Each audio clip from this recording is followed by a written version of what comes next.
સુરતમાં ફરી ગાંજો ઝડપાયો છે।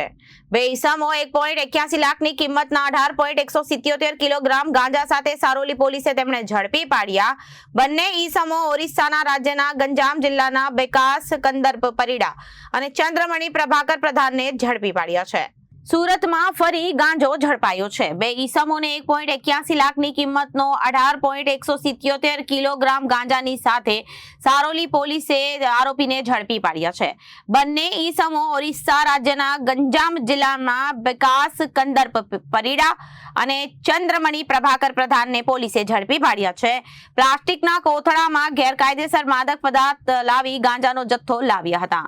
કડોદરા ચોકડીથી નિયોલ ચેકપોસ્ટ તરફ આવી રહ્યા હતા ત્યારે પોલીસે આરોપીઓની ધરપકડ કરી હતી। ગાંજો સુરત શહેરમાં ઘૂસે તે પહેલા જ પોલીસે આરોપીને ઝડપી પાડ્યા અને ગાંજો કોને આપવાના હતા તે દિશામાં પોલીસે તપાસ હાથ ધરી છે। Reporter Arvind Rathod, Janadesh news, Surat.